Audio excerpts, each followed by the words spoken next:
자, 그러면 이어서 두 번째. 그러면 이제 음운동의 실제를 한번 보자고. 다 문제를 풀진 않겠지만 대표적인 몇 문제 가지고 봅시다. 일단은 밥하고 같은 경우에는 어디에다가 동그라미 치고 이제 문제를 풀어야 되겠냐 이 말이지. 비읍하고 히읗이겠고, 그러면 뭐겠어? 비읍과 히읗이면 이 두 개, 비읍하고 히읗이 만나면 거센 소리 되기겠지? 거센 소리니까 뭐야? 축약. 자, 그 다음에 두 번째. 흑까지야, 흑까지. 그죠? 흑까지가 되니까 여기에서는 요 니은기어에다가 동그라미 쳐야 되겠죠? 그러면 자음군 단순화의 기본 원리는 리을하고 기역하고 그 다음에 쌍기역을 만났어. 쌍기역은 음운이 몇 개야? 하나죠? 그러면 음운이 자음이 무려 3개가 연달아 난단 말이야. 이런 조건이 오면 얘가 어떻게 돼? 그렇죠. 리을이 빠져버리죠. 그러면 이거는 자음군 단순화가 되는 거고 탈락이지. 너희들도 문제 푼다고 생각하고 같이 따라가면 돼. 자, 그 다음에 비읍으로 끝났어요. 용언의 어간이 비읍으로 끝나면 다음에 오는 놈은 무슨 소리가 돼야 돼? 그나. 그렇지. 그나, 드나. 그 다음에 무조건 된 소리 되기죠. 된 소리 되기. 그래서 꼬로 나는 거죠. 된 소리 되기. 그는 고전음악을 즐겨 듣는다야. 는이 핵심이겠네? 왜? 는의 니은이 앞에 있는 디귿을 뭐로 만드니까? 니은으로 만드는 비음화가 되겠지? 자, 그 다음에 칼날이다. 칼날. 그지? 그 다음에 리을하고 니은에다 동그라미 치면 될 거야. 그죠? 그러면 리을로 바뀌어. 이렇게 바뀌는 게 뭐야? 유음하지.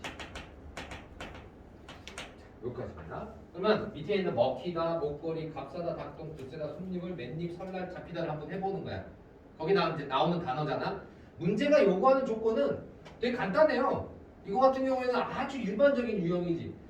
아주 많은 단어들의 실질적인 음운 변동을 실제 해보라는 거니까 내가 해볼 수밖에 없지.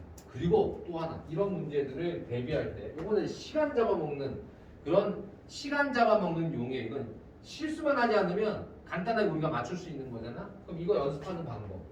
앞으로 너네가 수능 기출 문법을 풀 텐데 거기 나오는 단어들 있죠? 요 단어들을 연습해 보세요. 그리고 요거를 이어지면 암기가 될 겁니다. 다시 우리가 문법, 엄매에서 문법을 공부하는 이유는 국어 지식만 쌓는 게 문제가 아니라 사실은 이게 암기의 단기까지 돼야 시간을 절약할 수 있는 거거든. 다시 우리가 근본 목적은 이걸 배우는 것은 수능에서 써먹기 위함이지. 그럼 수능에서 써먹는 건 단순히 알았어, 이해했어가 아니라 여기 나오는 수십 개의 단어들을 실제 내 손으로 한번 해보는 거야. 그러면 선생님이 내준 요 교재 안에 들어가 있는 기출문제, 기본 문제들하고 실전 문제들에서 나오는 음운 변동에 나오는 단어들 있지. 그걸 나중에 선생님이 이렇게 A4 용지 하나에다가 나중에 이제 우리가 조금 시간이 지나고 문법에서 이런 게 자신이 생기면 그렇게 한 장을 딱 정리를 하는 거지. 던져주는 거야. 해봐라. 그러면 암기가 될 때까지 하세요. 음운 변동의 공부는 그게 이제 마지막인 거야. 개념을 모르는 건 아니니까 좀 더 빠르게 내가 문제를 풀려면 시간이 오래 걸려. 이거 하려면 보면서 바로 즉각 나올 정도의 우리가 실력을 쌓으려면 반드시 한 번쯤은 이 단어들을 내 손으로 직접 해보고 이거는 국외음악, 이거는 비음악, 이거는 유음악, 이거는 자음군 단순화, 이건 탈락. 이걸 다 접목하는 단어들을 수십 개가 있어요. 그럼 여기서 이제 또 퀘스천 마크. 그런 단어들이 엄청 많으면 어떡하죠? 이렇게 되거든. 근데 내가 수능 기출 문제들을 쭉 다 정리를 해보니까 거기 나오는 단어들이 한정돼 있다라는 거야. 또 놀라운 비밀은 그 단어들은 전부 다 어문 규정에 다 나와 있는 것 같아요. 딴 거 안 내. 바꿔 말하면 뭐야? 폭이 좁다는 거야. 오늘까지 우리가 끝낸 음운 변동의 개념들을 접목시킬 단어들의 항목들이 리스트가 그리 많지 않습니다. 그럼 그것만 정리하면 쉽게 끝날 수 있겠다. 쌤 얘기는 그거예요. 그래서 여기까지 우리가 준비하고 철두철미하게 해놓으시는 게 좋다. 그러면 3월 모의고사에서 문법 5문제를 몇 분 안에? 2분, 3분 안에 풀어낼 수 있는 거예요. 그러면 음운 파트는 자신이 생겼지? 음운 파트에 대한 문제가 한두 문제가 딱 나왔어. 걔네들은 내가 보자마자 문제 다 푸는 거지. 이제. 그러면 그렇게 해서 세이브된 시간을 다시 한번 얘기하자면 어디로 돌리면 돼? 독서로 돌리면 돼. 매체도 빨리 풀고 그러니까 독서를 위해서 문법도 빨리 풀고 정확하게 그리고 매체도 빨리 풀고 문학에서 고전 시가도 아는 작품 나오면 읽지 않고 문제를 풀 수가 있거든. 요게 바로 수능 점수를 빨리 고득적으로 올리는 약한 고리들이지. 확실하게 해놓을 수 있는 것들은 지금 시간이 조금 여유가 있을 때 아직 우리가 1학기가 시작이 안 됐으니까 조금 여유가 있을 때 해놔라. 시간이 여유가 있을 때 할 수 있는 것들은 확실하게 잡아놓는 게 좋습니다. 자, 다음 가볼까? 그러면 이제 요 같은 경우에 무엇을 했느냐? 자, 다음에 아마 문제일 텐데 꽃피는이야. 꽃피는 꽃, 그렇죠? 꽃피는. 그럼 이건 당연히 치읓에다가 동그라미 쳐야 되고 은끝이겠지 당연히 은끝이겠죠. 그 다음에 거칠입니다. 얘도 마찬가지예요. 은끝이죠. 여기에다 동그라미 쳐야 돼요. 부엌 다음에 에서를 만납니다. 그러면 에서에다가 뭐라고 쓰면 될까? 부엌 다음에 에서 동그라미 쳤단 말이지. 그 에서에다가 뭐라고 쓰면 될까? 모음으로 시작하는 뭐지? 형식 형태소라고 쓰는 거야. 그러면 모음으로 시작하는 형식 형태소라고 쓰면 이제 뭐가 이제 나오게 되는 거냐면 음끝이 되니 안 되니? 음끝이 안 돼. 단순히 그냥 연음만 시켜. 그래서 저거 발음시키면 어떻게 되는 거야? 부엌에서야 아니면 부엌해서야? 그럼 발음시키면 애들이 부엌에서라고 그러지 누가 부엌해서라고 하냐고 이렇게 얘기한다고. 캐서라고 그러지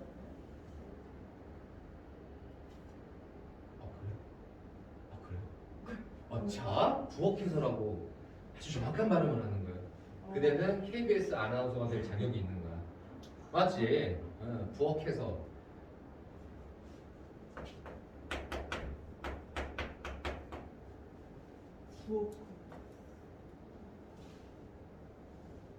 발음 안 해도 돼. 속으로. 내가 왜냐하면 시켜보면 이제 이러한 그러니까 내가 아까도 얘기하잖아.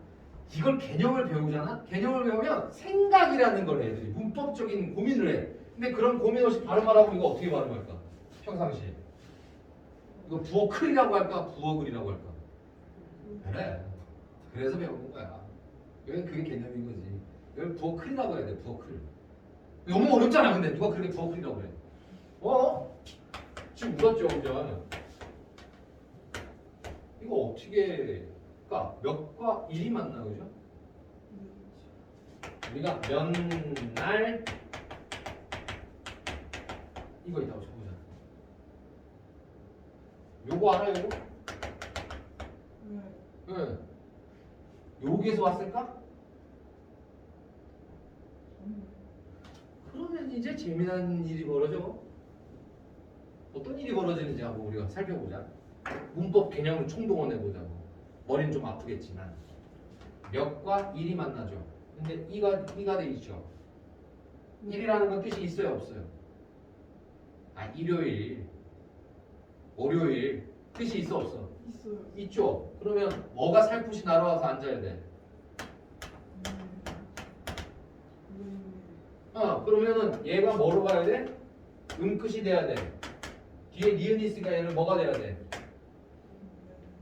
그러면 어떻게 발음해야 되니? 정답. 몇일이라고 발음해야지. 몇일. 그러면 몇일이라고 발음해야지. 왜 며칠이라고 하지? 얘 뜻이 있는데? 뜻이 있는데 왜 일로 갔지?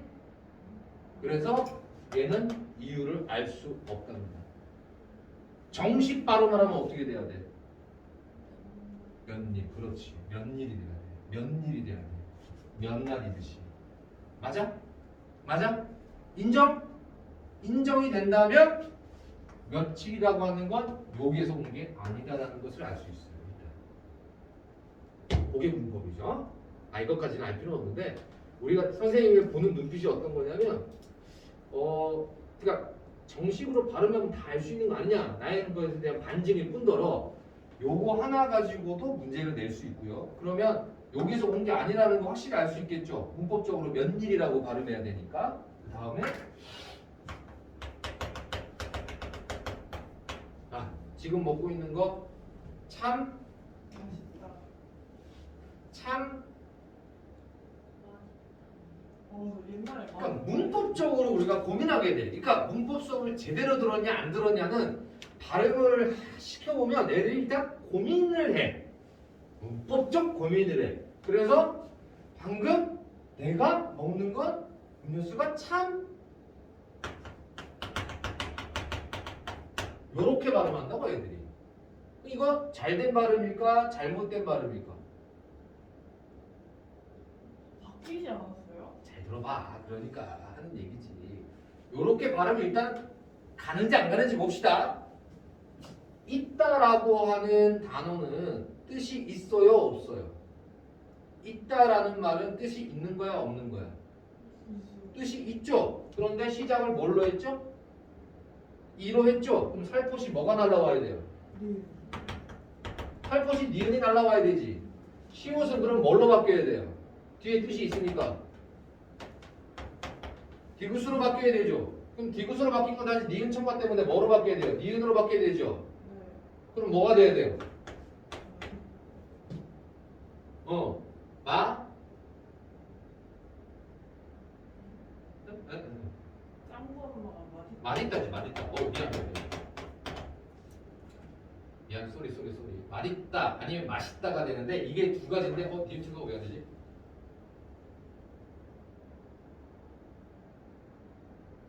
미안. 맛있다예요? 아니지. 맛있다가 원래는 정답이야. 내가 왜 니은치가라고 집어넣었지? 이하여유를 합성어나 파생어지. 미안해. 명사가 맞나보나 아니면은 파생어인데 그건 상관은 없단 말이야. 미안, 오싹 치우자. 쏘리. 그러면 요 발음은 아까 바뀌지 않았어요 그랬죠? 이걸 허용하는 겁니다. 이건 허용이야. 원래는 맛있다로 가야 돼. 얘가 표준이야. 그렇지? 그러니까 표준 발음이고 얘는 뭐냐? 허용 발음이야. 왜? 많이 써서? 그렇지. 사람들이 대부분 다 생각 안 하고 발음하니까. 맛있다지 누가 맛있는 이렇게 안 하잖아. 맛있는 이런 말 안 하거든. 오글거릴 것 같아. 왠지 오므라이스나 아니면 기름 잔뜩 들어간 음식인 것 같아. 맛있는 이러면. 우리 맛있는 점심 먹으러 가자. 맛있는 점심이라고 그래. 맛있는 점심이라고 그래.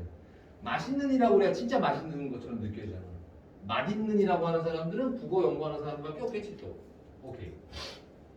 자, 요런 거 얘기를 하고요. 이런 모음 시작과 관련된 일이기 때문에 요 문제에서 뭘 물어봤습니까? 요거 물어봤죠. 옷 다음에 옷 물어본 거야. 모음으로 시작하는 뭐라고 적어야 되지? 옷은 뭐야? 모음 시작? 실질 형태로가 되죠. 아마 그 문제에서는 선생님처럼 지금 이렇게 다 쓰면 다 맞을 수 있어요. 거꾸로 말해서 문법 문제는 눈으로 풀다 보면 실수가 많다. 그럼 뭐 하느냐? 그냥 읽으면서 다 거기다가 쓰시는 게 바로 문제 풀이가 돼. 내가 가끔씩 가다가 그런 말을 할 때가 몇 군데가 있는데 그 중에 하나가 요놈하고 또 하나가 뭐냐면 문장 성분 분석할 때. 문장 성분 분석할 때도 마찬가지입니다. 눈으로 풀다 보면 눈탱이를 맞아 나중에. 밤탱이가 되면 많이 아파. 끝나고 나면 알거든. 근데 현장에서는 자꾸 그런 실수를 하니까 하나의 팁은 뭐냐면 평상시에 연습할 때 그러니까 서술어 찾고 주어 찾고 목적어 부사 찾는 연습을 많이 하는 거예요. 근데 써놓는 게 더 좋아. 보면서 문제를 풀면 훨씬 더 빨리 풀어요. 거기다가 암긴 문장, 아는 문장까지 들어가면 굉장히 복잡해지잖아. 그때 써버려. 거기다가 쓰면서 분석하면서 다 해놓으면 기억, 니은, 디귿, 리을을 해놓으면 밑에 답이 그냥 보여. 그러니까 빨리 푼다라는 게 오히려 어떨 때는 눈으로 하는 것보다는 손으로 풀어놓는 게 더 좋을 때도 있다. 이런 게 그런 거지. 모음 시작 이렇게 되는 거지. 그 다음에 넘어가도록 해보겠습니다. 자, 오늘은 그러면 아까 얘기했던 거 나왔고 요거는 좀 쉬운 거예요. 그렇죠? 요거는 쉬운 거라 선생님이 그냥 넘어가도록 하겠습니다. 이렇게 해서 일단은 음운 변동 파트를 끝을 맺고 자, 시간이 조금 허락되니까 선생님이랑 다음 진도를 위해서 한 번 더 보도록 하겠습니다. 어떤 거냐면 준비해 놓은 게 다음 파트예요. 2강으로 들어가면 돼요.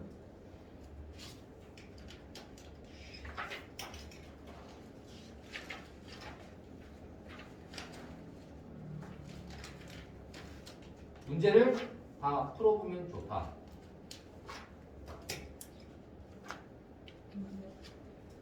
거기 기출 문제가 있고 연습 문제가 있을 거야. 있지?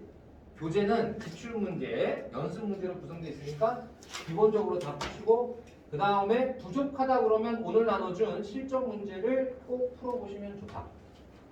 자, 두 번째 문법 특강 2강은 뭐냐면 형태소로 이제 넘어갑니다. 의문 파트가 끝나고 형태소로 갈 때 선생님이 형태소 설명할 때 외워주자고 하는 방법이 있어요. 그 외우는 방법대로만 일단 정리를 한번 해볼 요량인데 형태소 의미를 가지고 있으면서 더 이상 나눌 수 없는 말의 단위라는 개념을 가지고 있어요. 쪼갤 수 없다는 얘기야. 의미대로 다 쪼갰을 때의 문제. 자, 이건 개념이고 두 번째 우리가 자립성에다가 동그라미 치고 자립성 유무라고 그랬는데 자립 형태소와 의존 형태소로 나뉘어요. 근데 의존에다만 동그라미 치라고 할 거야. 형태소를 설명을 할 때 실질 형태소와 자립 형태소를 설명하면 너무 많아. 그 많은 것들을 다 설명하고 있자니 답답해. 그래서 선생님은 최소한의 이 의존에만 딱 밑줄 긋고 문장에서 다른 형태소와 결합하지 않으면이라는 말에다가 붙여주시면 돼요. 자립성이 없다라는 얘기예요. 이게. 자립성이 없기 때문에 우리가 무슨 형태소라고 부르냐면 의존 형태소라고 불러. 그럼 의존 형태소에 또 밑줄 그으면 조사, 어간, 어미, 접사라고 돼 있는데 요렇게 순서를 쓰지 말고 요 네 개를 선생님 순서를 바꿀 거란 말이지. 그 순서 바꾼 대로 적으면 돼요. 요 네 개를 어간 플러스 어미라고 적으시고 한 단어라고 치면 되고 또 체언 해놓고 가로 열고 가로 닫습니다. 체언 다음에 플러스 조사라고 적고 이렇게 콤마를 찍고요. 그 다음 마지막 어근에다가 가로 열고 가로 닫고 그 다음에 접사라고 요대로 적으세요. 정확하게. 의존 형태소가 네 가지가 있는데 그 네 가지의 순서를 개념 있게 하려면 어간어미 플러스요 밑줄 짝 한 단어. 어간어미는 무조건 만나야 한 단어입니다. 두 번째, 조사는 누구랑 결합하느냐? 조사는 의존 형태소예요. 단어로 인정하지만 내가 단어로는 인정하지만 반드시 붙어야 되는 애예요. 이게 또 복잡하죠. 근데 체언과 붙는다라는 걸 알아야 돼요. 이거 나중에 이 체언에 붙는 조사가 붙었냐 안 붙었냐에 따라서 똑같은 모습을 지닌 놈인데 품사가 달라져. 조사가 붙을 수 있다는 건 체언이라는 뜻이거든. 그럼 체언에는 뭐뭐가 있어요? 명, 대, 수가 있어요. 명사, 대명사, 수사는 조사가 결합을 해요. 체언은요. 근데 관형사에는 조사가 붙어요, 안 붙어요? 안 붙죠. 이거 나누는 기준할 때 체언과 조사라는 이 원리, 의존 형태의 원리 가지고 문제를 푸는 거예요. 예를 하나 들어볼게요. 적을 필요는 없어. 어차피 뒤에 가서 품사 통용 파트에서 또 얘기를 할 거야. 그때 적이 나오는 개념을 끌고 와. 요 개념이 지식 대명사냐 아니면 지식 관형사냐. 이, 그, 접니다. 형태가 똑같아요. 이나 그나 저는 대명사로 쓰일 때도 있고 관형사로 쓰일 때가 있어요. 그러면 저놈이 대명사인지 관형사인지 나눠주는 기준은 얘는 조사가 오지만 얘는 조사가 올 수가 없다라는 겁니다. 그럼 조사를 붙여보면 맞는 거야. 이 모자는 관형사예요. 지식 관형사예요. 이와 같은 사례는 할 때는 이는 와가 붙었죠. 접속조사 와가 붙었죠. 이와 같은 할 때 이는 대명사입니다. 형태가 똑같아. 근데 뭘로 구분해? 뒤에 조사가 왔느냐 안 왔느냐, 올 수 있느냐 못 오느냐. 어때? 그러니까 요 순서에 입각해서 요거를 써놓고 요대로 외우셔야 돼요. 알겠죠? 네. 그리고 왜 선생님이 접사 앞에다가 어간도 아니요 어근이라고 적었냐면 애들이 어근하고 요 어간하고를 종종 헷갈려가지고 와요. 비슷하거든 발음도. 근이고 간이니까. 그러면 얘는 누구랑 결합하는 놈이냐? 접사와 결합합니다. 그리고 요 어근이라는 놈은 원래 근이 뿌리란 뜻이거든. 왜 뿌리 근자를 썼느냐? 얘는 의미가 있는 부분이에요. 간이라고 하는 간자는 무슨 간자를 썼느냐? 기둥 간자를 썼어요. 얘는 기둥이에요. 그죠? 그래서 어간은 누구와 결합하죠? 아니, 앞에 써놨잖아. 어간은 누구와 결합하죠? 얘는 어미와 결합하는 겁니다. 그치? 그래서 조사는 체온과 결합하고 접사는 어근과 결합하고 어미는 어간하고 결합한다는 저 순서에 입각해서 형태소를 외우셔야 됩니다. 저것만 알아도 우리가 형태가 동일한 품사를 구분할 때 아주 적절하게 써먹을 수가 있어요. 저거 가지고 계속 얘기를 꺼내면 되거든. 기준이 저거야. 그래서 외우는 거야. 그리고 나면 어간은 어미와 결합하고 얘는 뭐냐? 형태가 변하지 않는 부분이에요. 그냥 형태가 변하지 않습니다.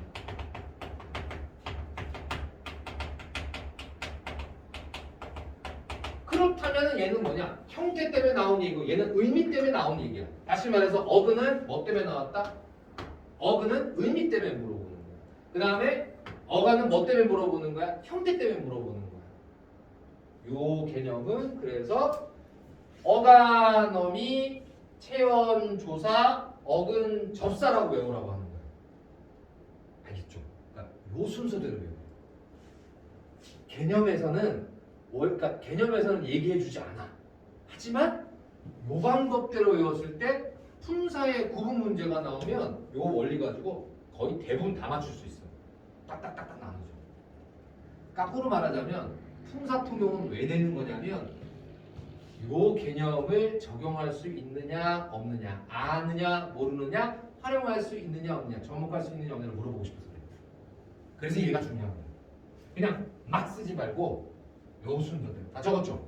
요대로 외워요. 그러면 선생님이랑 뭐 얘기하다가 툭 칩니다. 야, 어간 다음에 뭐가 와야 돼? 어미요.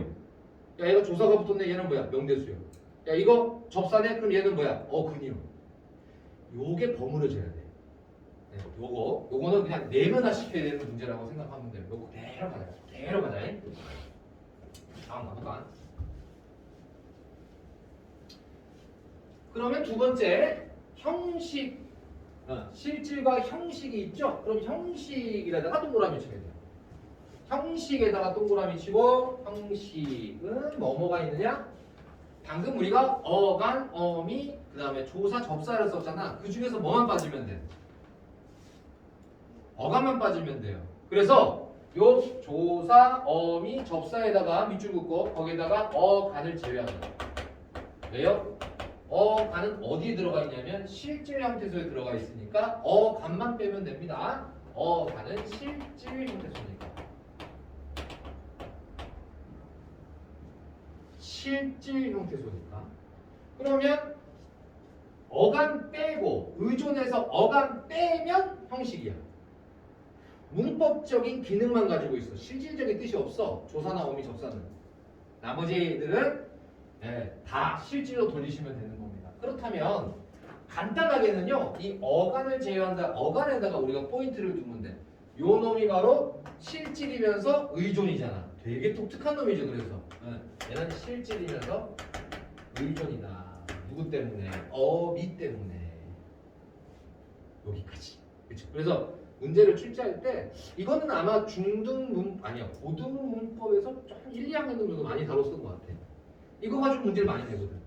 어간 때문에 헷갈려. 실질하고 의존하고 이거 숫자를 계산해 보면. 근데 이제 수능에서는 그건 안 되지.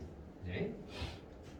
그러나 체크는 해라. 그래야 외우기 쉽죠. 그래서 형식 형태소와 의존 형태소를 공부할 때 조사, 어미, 접사는 형식이고 어간, 어미, 체온, 조사, 어근, 접사라고 의존 형태를 적으라는 겁니다. 미리 선생님이 얘기를 한 거고.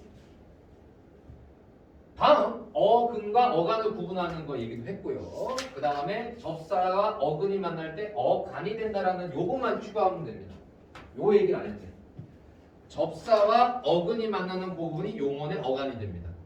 자, 이게 무슨 얘기냐면 어간에 대해서 물어볼 때 지금까지 수능에 나왔던 문제들은 다 어떤 거냐면 이런 거예요. 먹다에서 요 먹은요 어근이면서 동시에 어간이거든요.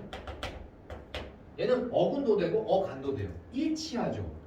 어근과 어간이 일치하는 형태. 그럼 이거 가지고 문제를 내느냐? 이거 가지고 문제를 안 내요. 그러면 뭐를 가지고 문제를 내느냐? 먹다음에다가 희라고 하는 피동접사를 붙여요. 그럼 피동접사가 붙죠? 그러고 나서 다가 됩니다. 그러면 먹은 뭐라고 말을 해야 되냐면 앞에서 우리가 의존 형태소를 외울 때 어간어미, 체온조사, 어근접사라고 외우라고 그랬으니까 뒤에 놈을 피동접사라고 적어놨다면 앞에 있는 놈 뭐라고 적어야 돼? 어간이라고 적어야 돼요? 어근이라고 적어야 돼요? 접사는 누구랑 붙는다고? 어근이라고 붙는다고. 이렇게 적는 거야. 그러면 이 단어는 먹과 희라고 하는 먹이라는 어근과 희라고 하는 접사가 만났어. 이 두 개가 만난 부분은 우리가 어간이라고 부른다는 뜻입니다. 먹히다, 먹히고, 먹히니, 먹혀서 전부 다 먹히가 안 변해요. 그럼 결론이 나오죠? 어근에다가 접사를 붙이면 뭐라고 한다? 어간이라고 한다. 어간 다음에는 뭐가 붙어요? 어간? 이렇게 붙는 거예요. 얘가 어미죠. 이게 단순하게 이렇게 진행이 되면은 알기는 쉬워. 그래서 문법 체계는 요것만 설명해 놨잖아요. 그런데 접두사하고 전미사가 동시에 다 붙는 놈이 있으면 어떻게 되느냐는 얘기야 이제. 그러면 좀 헷갈리는 거야.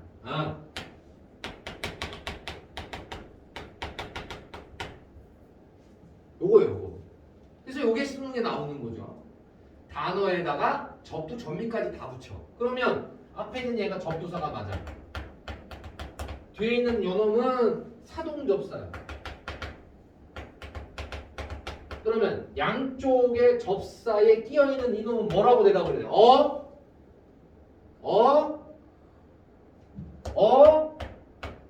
근이라고 대답을 해야 되는 거야 이제.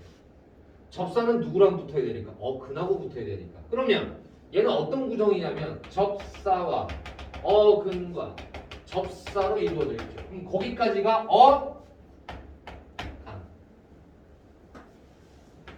어미가 되겠죠. 이렇게 됩니다. 여기까지. 그렇죠?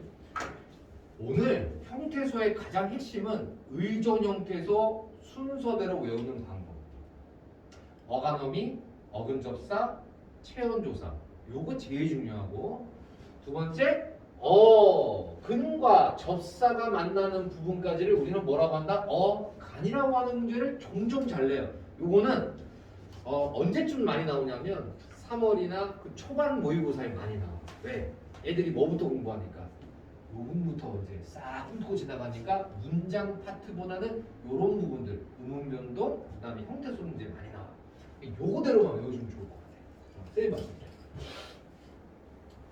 다음 활용이라는 말을 이제 물어볼 때가 있는데 활용이라는 말도 추가로 좀 적어봐요. 활용이라는 게 뭐냐면 어간에 다양한 어미가 결합하는 현상 자체를 활용이라고 그래. 활용한다라고 하면 어미가 어간에 가서 톡톡톡 붙는 거야. 그걸 활용한다고 그래. 활용하는 놈들을 합쳐서 우리가 용언이라고 부르는 거야. 이때 용자가 바로 활용한다라는 뜻이니까. 그러면 어미가 붙을 수 있는 놈들은 전부 다 어간과 어미로 구성이 돼. 그게 활용이야. 그러면 활용할 수 있는 놈이 두 개가 있잖아요. 동사, 형용사, 서술격 조사. 이 조사라는 놈이 왜 여기 가서 들어와 있냐 이 말이야. 조사라는 놈이 왜 들어와 있냐면 서술격 조사는 이다죠. 이다, 이고, 이니, 이어서. 근데 이는 안 변하고 뒤에 어미가 붙을 수 있어. 맞지? 그러니까 이걸 용언이라고 부르는 거야. 자, 여기까지. 적어놨죠? 쉽다 그죠? 자, 그 다음에 실제로 품사를 구분하는 문제로 문제 하나가 나와 있는데 자, 밑줄은 없지만 어떤 게 밑줄인지 금방 알 수 있죠. 어느. 자, 어느는 뭐야 품사가? 이거 조금 어려워. 그러니까 품사를 딱 물어보면 애들이 어느의 품사가 뭐지? 이렇게 물어보는데 뒤에 뭐가 붙었죠? 계절이 붙었죠. 계절은 품사가 뭐지? 이건 알 거야. 얘 명사죠. 그럼 명사 앞에 와 있어요. 그럼 얘는 뭐일 가능성이 크냐? 명사를 수식하는 거, 체언을 수식하는 거. 네, 관용사. 그렇죠? 그 다음에 있다가 있어요. 있다는 뭐야? 품사가 뭐지? 있다? 쉽게 찾을 수가 있다. 이거 말하기 좀 어렵죠? 그렇죠? 선생님 품사를 딱 물어보면 있다 같은 경우에는 정답이 두 개예요. 동사도 되고 효용사도 됩니다. 그러니까 뭐라고 딱히 말을 못해. 그러나 우리가 문장에서 이놈이 동사이면서 동시에 효용사일 수는 없거든? 그러면 구분하는 기준만 알면 돼. 앞으로 선생님이랑 품사 얘기할 때 요놈이 동사일까 효용사일까 딱 한 가지만 기억하세요. 는다 또는 니은다를 붙여보는 거예요. 선생님은 어렵게 설명 안 해. 명령형 어미가 붙을 수 있냐 없냐, 청유형이 붙을 수 있냐 없냐, 현재 시제 관형사형 어미가 붙을 수 있냐 없냐, 이렇게 너무 복잡해요. 실전에서는 동사, 효용사를 나누는 기준을 5가지를 다 외워가지고 할 수 있는 시간이 없어. 그냥 빨리 개조하는 거야. 그냥 는다, 니은다가 붙을 수 있느냐. 자, 친구한테 이렇게 얘기를 하는 거야. 야, 친구야, 나 요 교실에 있는다. 너가 화장실 갔다 올 동안 나 여기에 있는다. 돼 안 돼? 그럼 동사예요. 나 지갑에 지금 돈이 많이 있는다야 아니면 많이 있다야? 그때는 있다가 효용사야. 효용사는 는다, 니은다를 절대 못 붙여. 어때? 파워풀하지. 그러니까 앞으로 선생님이랑 문법 수업할 때 야 얘들아 요 품사가 뭔지 동사인지 형용사 헷갈리지? 뭐를 붙여볼까? 는다, 니은다 이거만 하면 돼. 그러니까 많은 거 다 살필 필요가 없죠. 현재 시에 서너 번을 붙여보면 끝납니다. 자, 다음에 N은 조사겠죠? 부사격 조사고요. 필수로 나타내는 필수 조사입니다. 있는 할 때 는이에요. 어미죠? 그 자리에는 명사가 되겠습니다. 이거는 이제 구분하는 문제인데 저 품사를 적어놓고 요구하는 건 뭐냐면 문제 요구사항은 얘가 실질이냐 아니면은 형식이냐 아니면 자립이냐 의존이냐고 물어본 거예요. 그래서 품사들을 저기다 다 적어놓은 거죠. 오케이? 네. 그러면 동사나 효용사만 동그라미 치면 돼. 요 놈이 키포인트예요. 동사와 효용사 같은 경우에는 이놈은 요 어간이 예를 들어서 있다 같은 경우에 어간입니다. 요게 어간이라고 하면 동사와 효용사의 어간이 문제의 키포인트인 거예요. 이 문제의 핵심은 어간은 뭐가 되기 때문에 뭐이면서 동시에 뭐지?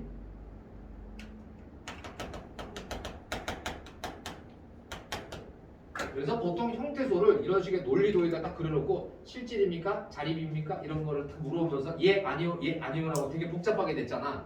근데 그 문제의 핵심을 관통하는 애는 동사나 효용사의 어간 문제입니다. 동사나 효용사의 어간이 항상 그 문제의 키를 잡고 있는 애야. 실질로 들어가면서도 의존이다라는 거. 그거 기억하라. 알겠죠? 그래서 여기다 동그라미 딱 치는 거지. 다른 거는 그냥 기본 빠따야.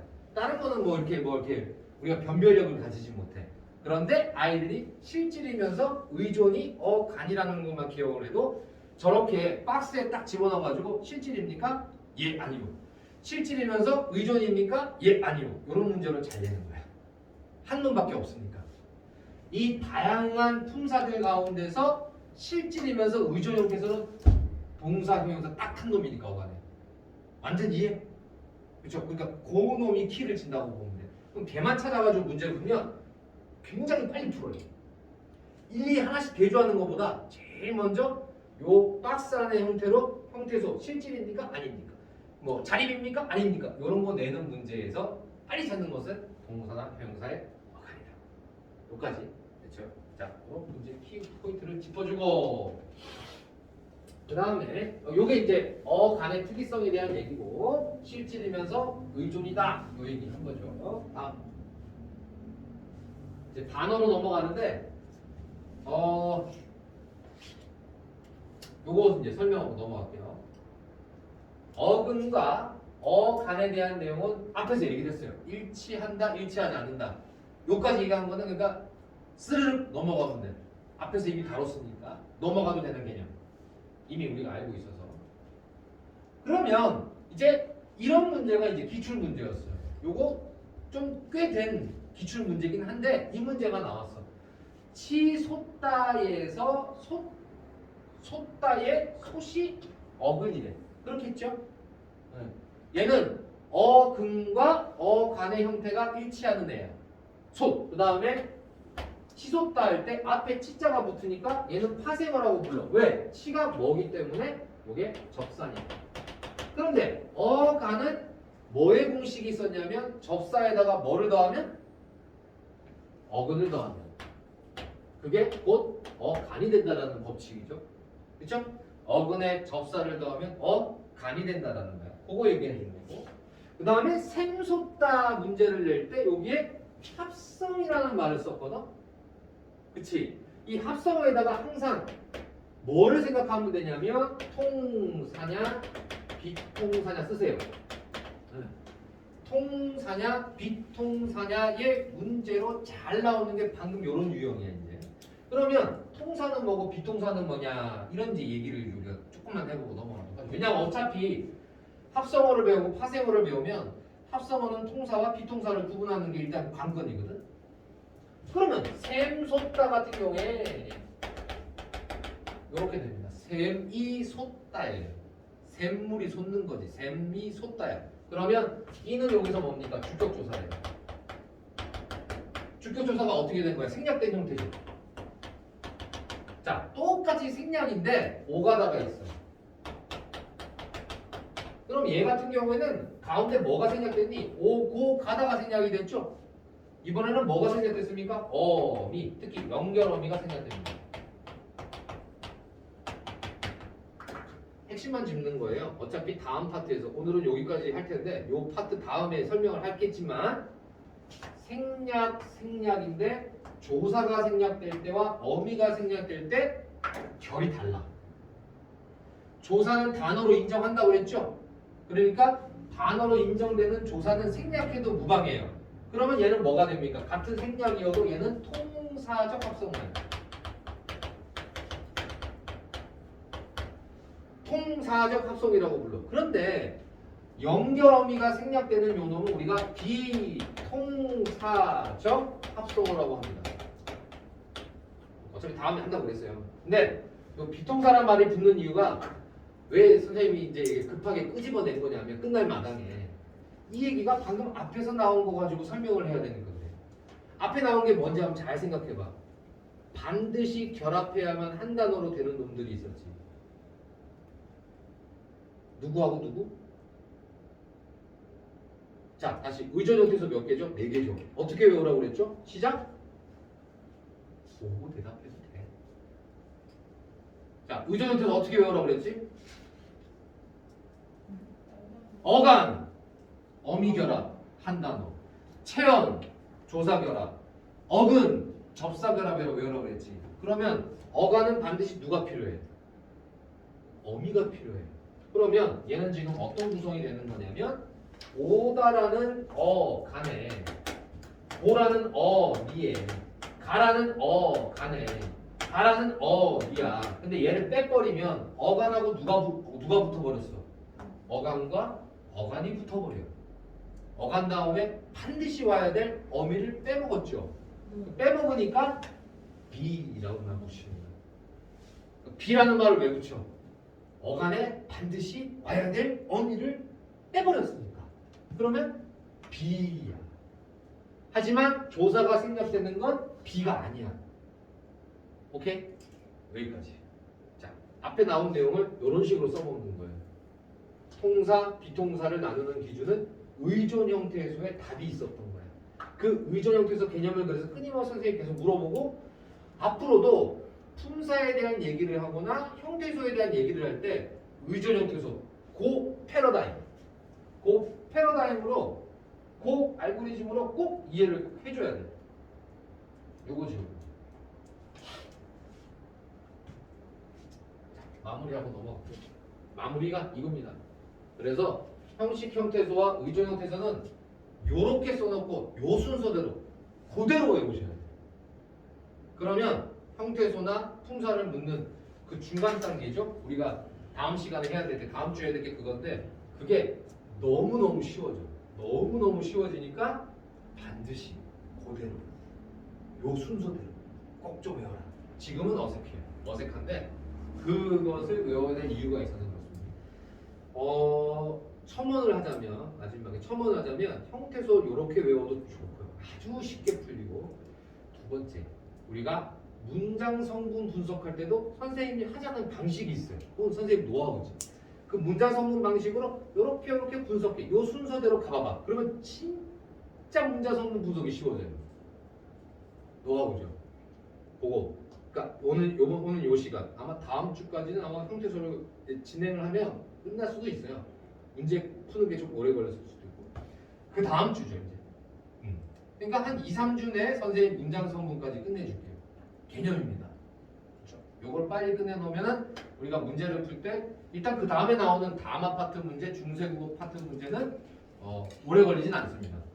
요거를 계속 연습을 해야 될 거예요. 오케이? 자, 오늘 여기까지 하도록 하죠. 수고도 많으셨습니다. 질문 있는 사람들은 질문해 주세요. 이해가 잘 안 되는 것.